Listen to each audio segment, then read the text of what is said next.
Hello. So, if you're in school and you're taking chemistry, I want to advise you to take out time to help someone that's struggling with chemistry. The thing is, when you help people that are struggling with chemistry, when you help them explain one or two things, you get to understand it even better. Okay? You get to understand it better.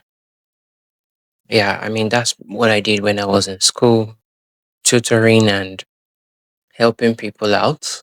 So I ended up knowing some of these things even better. And now here we are. So that's it. We're supposed to balance this equation on the board, but it seems there's nothing to balance because, when you look at it, the FE is already balanced. And then your charges, we have plus 2. This is plus 3 and minus 1. Okay. So that's also plus 2 on this side. So everything is balanced. There's nothing to balance here. Just one, one, one. So do you remember my advice? Help somebody today. All right. Bye.